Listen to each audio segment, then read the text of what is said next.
On se retrouve ici pour la nouvelle résidence du Relais culturel de musique expérience. Enfin, quand je dis nouvelle, ça fait déjà quand même quelques jours qu'ils sont là et ils ont déjà effectué leur restitution de résidence aussi au Relais culturel de musique expérience à Ducé les Chéris. C'est Lou Miracle. Bonjour messieurs. Bonjour. Bonjour. Vous allez Bonjour. bien? Ça va, ça Ça va. va. Justement, puisqu'on en parle comme ça, un peu à froid maintenant quand même, comment s'est passé devant un public très averti ici, votre restitution de résidence Lou Miracle hier? Eh ben, ça s'est très bien passé. Il y avait beaucoup de monde. On a eu des très bons retours. On avait testé de nouvelles choses qui se sont bien passées. Donc, on est très, très heureux de la petite restitution qu'on a pu faire ici.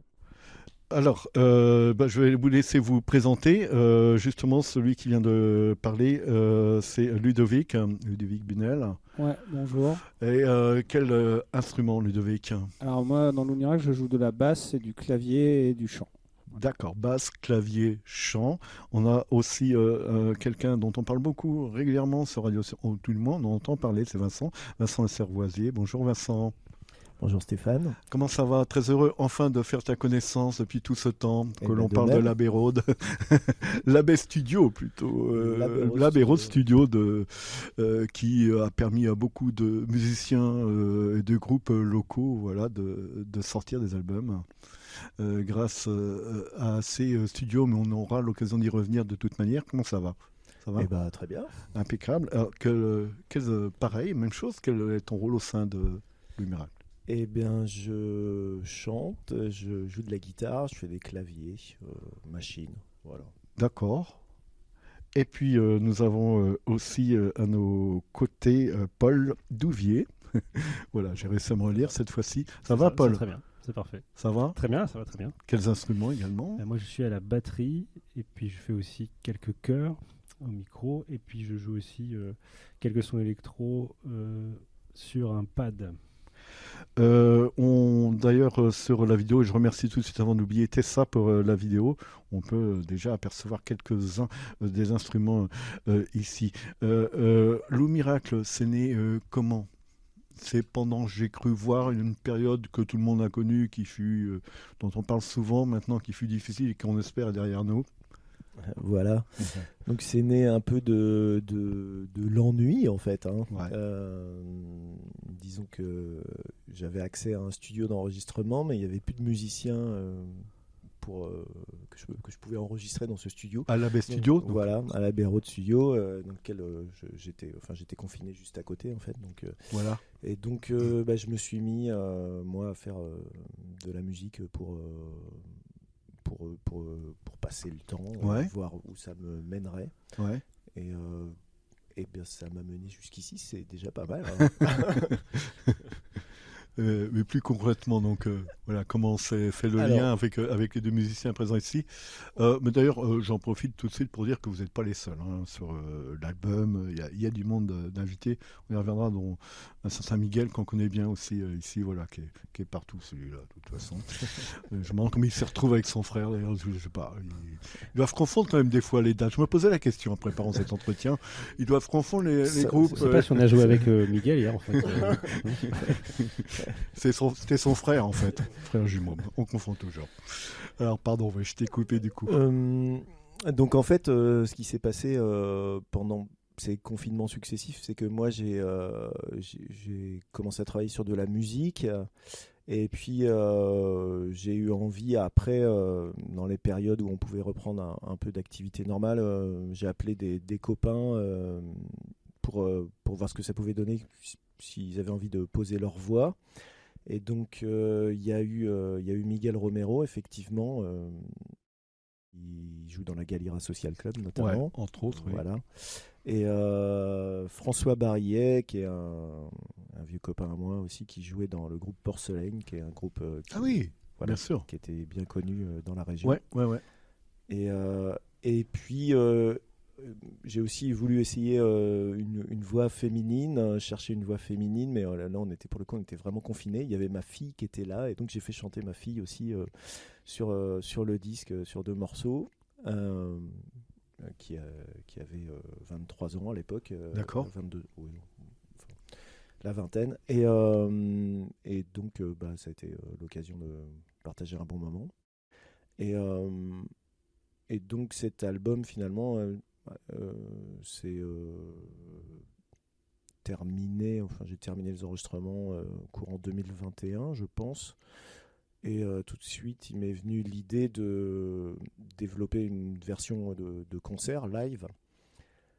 Et j'ai appelé un copain à moi qui s'appelle Pierre Zabot, qui était là hier soir avec nous, qui est un guitariste. On avait effectivement les images, bien connues aussi, Pierre Don. Voilà. Qui a aussi notamment participé aux travaux d'élaboration du studio La Béraude. Ouais. Et donc lui m'a présenté les deux musiciens qui sont à côté de moi. Ouais. Et donc on a commencé à travailler ensemble sur une version live et j'étais surpris. À vrai dire, au début, j'étais surpris Vous ne connaissiez pas avant, vraiment, du coup. On s'était croisés plus moi en tant que sonorisateur et eux en tant que musicien. Pour la Béraude. Mais on se connaissait pas vraiment, non. Ouais. Et puis voilà, on a commencé à travailler ensemble, quoi. Alors justement, Paul, un petit mot sur ton parcours. Tu viens d'où ? Du coup, alors moi, je suis né à Avranches, j'ai grandi à Avranches. Après, j'ai passé quand même 15 ans en Alsace avant de revenir dans le Sud-Manche. D'accord. Et donc, on comprend. Bon, c'est un beau pays, l'Alsace, quand même. Très bien, très beau. Mais finalement, je suis revenu en Normandie. Voilà. Et puis, j'ai commencé aussi à jouer, notamment dans un groupe qui s'appelle The Gogs. Ah, bien sûr. Voilà, vers la fin du groupe. Et puis après, de fil en aiguille, j'ai joué avec d'autres groupes de la région. Je suis aussi professeur de batterie à Granville et à la FNL. D'accord. Et puis voilà, j'ai joué aussi avec Pierre Zabot dans d'autres projets. Et puis voilà, c'est Pierre Zabot aussi qui m'a présenté Vincent. Le monde est petit. Voilà, finalement. Même si on se connaissait en fait depuis très très longtemps, parce que je connaissais les parents de Paul, voilà. Mais, d'accord. Mais pas Paul, vu qu'il avait voulu s'exiler en Alsace. Quelques musiciens d'ailleurs comme toi de The Gogs ont reformé un groupe, hein. Oui, tout à fait. Oui, Quentin Vaudouer et Mathieu Beaujard avec qui je joue aussi par ailleurs. D'accord. Qui ont formé un autre groupe qui s'appelle Palladium. Absolument, et qu'on passe maintenant également sur Radio Sud-Manche, et qu'on espère voir plus longuement aussi dans nos studios.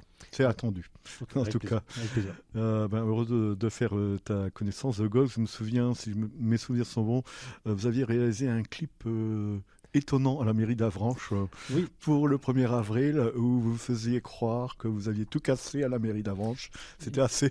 Ça avait bien marché. Ils avaient bien cassé aussi. Ça avait bien marché, mais ils ont bien... Je crois qu'il y a un truc qui avait cassé. Oui, c'était assez étonnant. Vous aviez fait participer tout le monde, la mairie, le maire, tout le monde. Oui, c'était il y a quelques années. Ouais. Voilà, c'est ça. Ouais. Et puis donc Ludovic, bonjour Ludovic. Bonjour. Un petit mot sur ton parcours également. Alors moi j'ai grandi dans la région de Coutances, Coutainville. D'accord. Après j'ai fait des études de musicologie à Rennes, Rennes 2. Je suis parti en Angleterre, continuer mes études là-bas plusieurs années. Je suis revenu en France ensuite. J'ai commencé à jouer dans pas mal de groupes. Alors de ce que j'ai joué notamment dans Mi-Fager, qui est un groupe de chansons festives, qui a pas mal joué dans les années 2000. Et puis j'ai joué aussi notamment dans Nine Million Witches, qui est un groupe de rock. On a fait pas mal de belles choses avec ce groupe-là. Et puis maintenant, ça fait 3 ans maintenant que je suis professeur d'éducation musicale dans un collège. Et je continue de la musique à côté. Super. Voilà, avec Vincent. Donc avec Nine Million Witches et aussi bien The Gogs. Donc avant, on avait certainement dû se croiser finalement. Do you ever miss me? I know it's been a while. Brace yourself, enjoy it while it lasts. Do you ever miss me? I know it's been too long. Ask yourself, what was that? What was that? What was that? Pourquoi ce nom Lou Miracle? Vincent. Parce que j'ai pas trouvé mieux en fait. Le miracle, c'était dû au réveil après le Covid, justement. Il y a un miracle. Non, en va fait, mieux, c'est dû à mes lectures pendant le Covid. Je me suis mis à relire parce que j'avais lu quand j'étais jeune, mais je me suis mis à relire Jack London, donc Martin Eden, qui est un super livre qui m'a donné envie que j'ai découvert et qui m'a donné envie de relire ceux que j'avais lus plus jeune, L'Appel de la forêt, Cro-Blanc. Et donc Cro-Blanc est surnommé à la fin du livre par la famille qui l'accueille. Il est surnommé Lou Miracle dans la première traduction française. Je ne sais pas si c'est encore le cas maintenant, mais voilà, j'ai noté ça dans un coin et puis c'est resté. C'est souvent qu'on entend parler de ce livre, ce chef-d'œuvre. Il faudra qu'on le relise.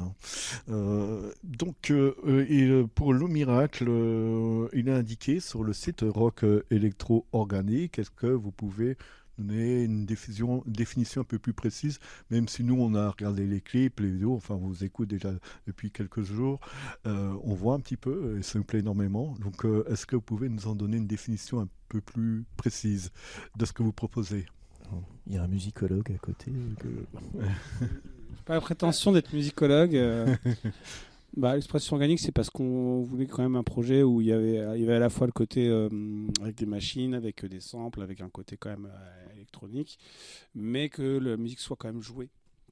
Et qu'il n'y ait pas ce côté où tout est sur bande et tout est réglé comme du papier à musique et il n'y a rien qui dépasse. On voulait quand même qu'il reste un côté organique de musique live. Ouais. Et donc, improvisation aussi. Et des phases d'improvisation, des phases de liberté. Ouais. Couplé à ce côté rock électro quand même assez moderne. D'accord. Donc avoir à quand même garder les bases de la musique live tout en ayant cette production un peu moderne dans le son et dans la production. Alors comment vous travaillez sur les textes, l'écriture, tout ça, la compo, la musique, et que racontent vos chansons, vos paroles? J'ai cru voir, mais dites-moi si je me trompe, qu'il y avait pratiquement tout en anglais, c'est ça? Oui, même s'il y a un peu d'espagnol, parce que Miguel... je suis aussi nul en espagnol qu'en anglais. Donc, Miguel chante en espagnol. D'accord. J'ai vu, oui, effectivement, j'ai entendu. Donc en fait, sur l'album, j'ai convié donc Miguel et François à venir chanter. Et finalement, j'avais des idées d'un peu où devaient aller les morceaux, mais... j'ai laissé aussi libre cours à leur inspiration et donc c'est eux qui ont donné aussi des directions, on va dire. Tu parles pour la musique ou les paroles? Pour les textes. Les textes, oui. Je parle pour les textes. Pour la musique, c'est vraiment moi qui suis à l'origine de la musique sur l'album, en tous les cas. Parce que donc comme j'ai rencontré Ludo et Paul après, il y a des nouveaux morceaux qui sortiront bientôt, peut-être en 2024, sur lesquels eux ont plus apporté leur patte et collaboré aussi à l'écriture et les arrangements. Mais du coup, sur ce premier album, au niveau de la musique en elle-même, je suis le coupable principal. Et même si François Barrier m'a un petit peu aiguillé aussi à certains moments. Et après, j'ai essayé de concevoir cet album un petit peu comme un voyage. C'est un album qui normalement... On le voit pas mal sur les vidéos, sur les clips. Voilà. On voyage pas mal. Et donc avec différents sujets qui sont abordés, mais on peut dire qu'il y a quand même quelque chose entre l'homme, la nature et puis ce qu'il y a à l'intérieur de nous-mêmes, l'enfance, aussi. Ça commence avec l'enfance. Il y a aussi une chanson que j'ai écrite pour mes enfants et sur lequel Miguel et François sont venus apporter chacun un couplet pour adresser un message à leurs enfants aussi. Voilà, et puis après,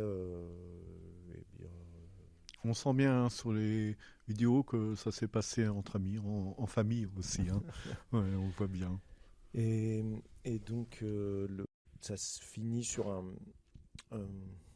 un appel à la transe, un morceau qui s'appelle Ashtamanga, qui est un peu un appel à la transe, et qui conduit sur une plage finale, qui est une plage que j'ai utilisée moi beaucoup, que j'ai conçue, développée, enrichie, on va dire, parce que je suis pas à l'origine du concept, mais au fur et à mesure je l'ai enrichi, et c'est une plage qui est destinée à la méditation ou pour faire la sieste ou s'endormir, et voilà, avec une texture de son un peu particulière à écouter au casque, et qui permet de réduire la fréquence du cerveau jusqu'en dessous de la fréquence du sommeil. Donc il peut aussi se passer des choses intéressantes si on se pose, voilà.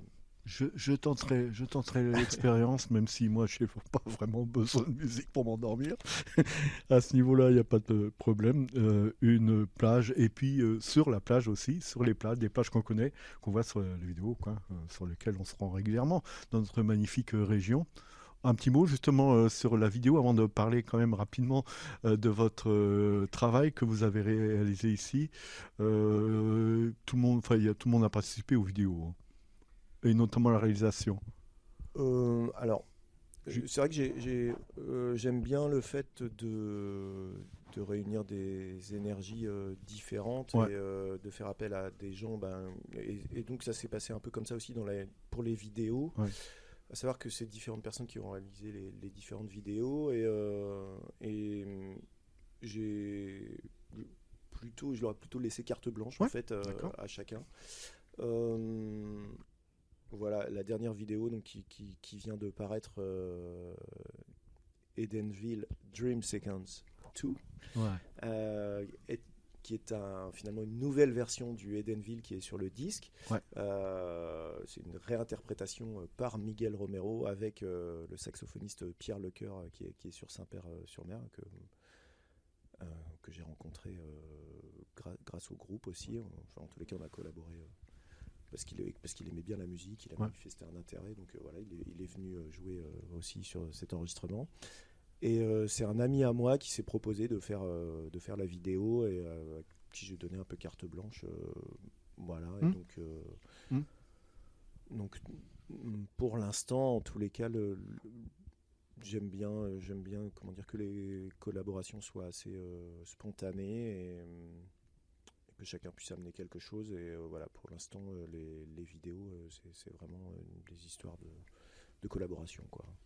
Je précise que cette vidéo, vous pouvez la voir actuellement sur les réseaux sociaux. Oui, elle est sur YouTube, sur la chaîne YouTube Lou Miracle. Aussi. Voilà, on s'est permis de partager. Ah, vous l'avez partagé. Voilà. Brace yourself. What was that? What was that?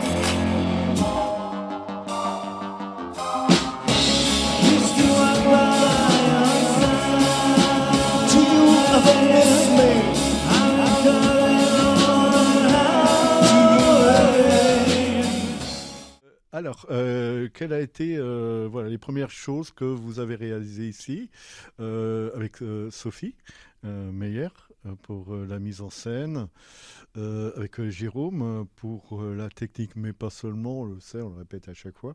Donc voilà, quel a été votre premier travail ici, si j'ose dire, en arrivant en ce début de semaine?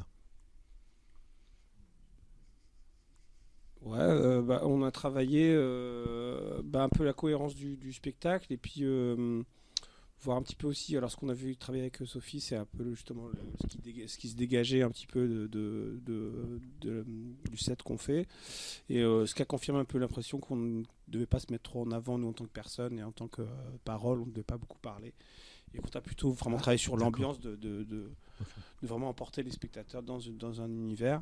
Et donc on a travaillé suite à ça les transitions entre chaque morceau pour qu'il y ait vraiment un fil qu'on suive d'un bout à l'autre du spectacle. Sans trop de dialogue, donc j'ai bien compris. Et de ne pas interagir avec le public de manière directe, que la musique parle par elle-même. Et justement de ne pas être dans un truc où il y a une star qui met en avant et c'est plus la musique et le projet global qui emporte plus que le rapport un peu classique de public, on va chercher le public, on va essayer d'interagir. Là non, c'est plus vraiment embarqué dans un univers, quoi. Donc ça nous a confirmé, parce que c'était un peu instinctivement ce qu'on se disait qui fonctionnait pour le projet. Donc on a eu confirmation, et puis on a travaillé du coup avec ça. Et j'imagine aussi la liaison entre vous trois, parce que finalement ça fait pas souvent que c'est rare que vous ayez joué tous les trois ensemble sur scène. Ou est-ce que vous aviez déjà un petit peu évolué avec le Miracle? Oui, alors bon, ça fait un petit moment qu'on répète quand même ensemble. Ouais. Pas loin de 2 ans, même s'il y a eu différentes formules avant d'arriver à cette formule à 3. Mais sur cette formule à 3, ça fait 1 an et demi qu'on se voit quand même régulièrement. Et puis on a joué à l'Écurie. Oui, Genève. À Genève, voilà. Donc ça c'était en octobre. Il n'y a pas si longtemps. En septembre, voilà, 2023. Ouais. Et on a joué aussi au Réveillons-nous de Chauffer dans la noirceur le 29 décembre. Voilà. Donc c'était finalement notre 3e apparition sur scène ensemble. Et là c'était un petit peu particulier puisqu'on avait des invités en plus. Donc c'était un très bon moment. Hier aussi, donc, c'est ce qu'on avait dit en début d'entretien. Hier, voilà.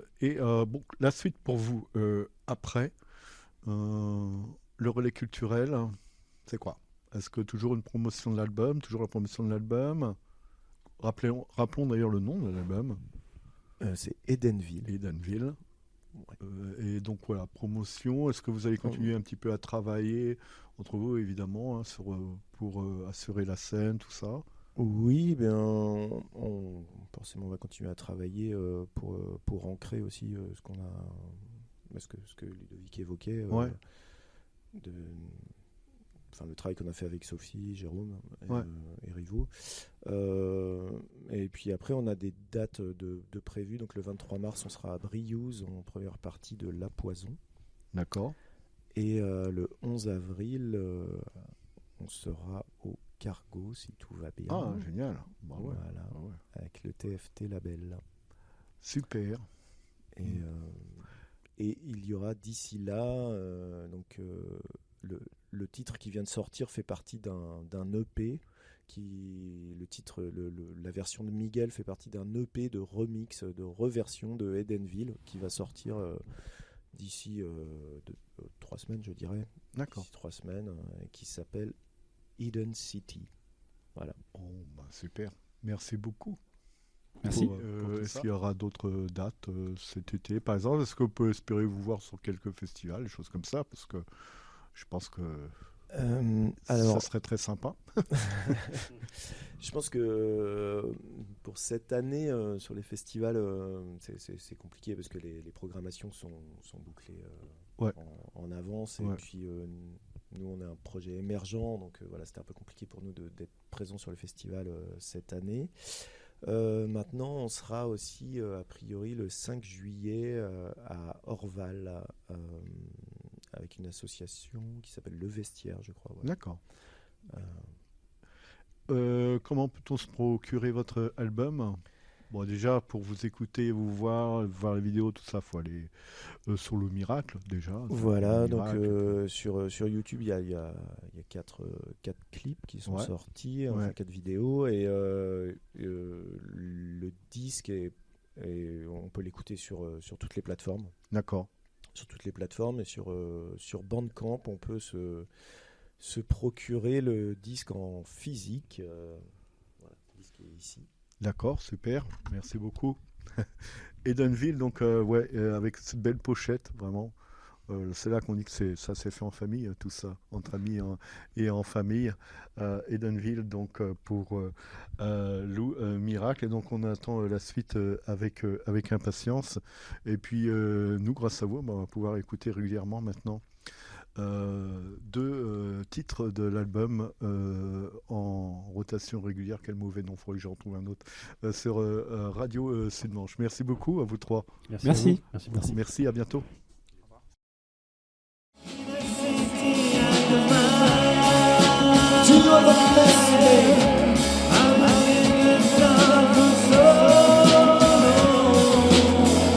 It's okay, you know. Nothing to worry about. There's not much left to say anyway. I just wonder, do you ever feel it? Do you ever feel the need? Be honest with yourself. Has it come to this? Has it come to this?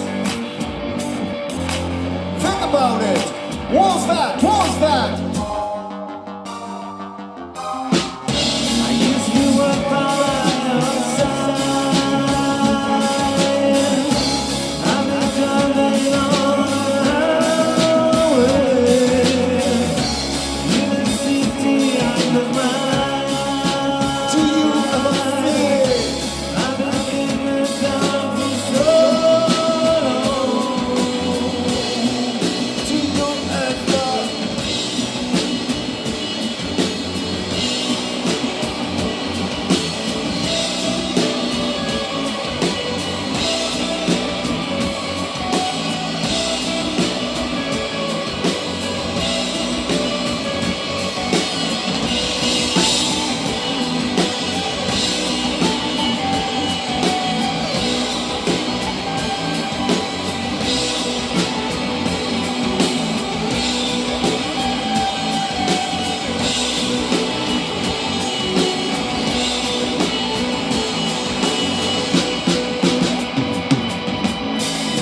I used to walk by your side.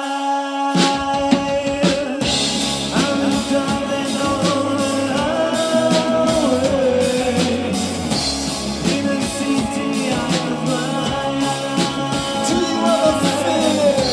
I was in the dark for so long.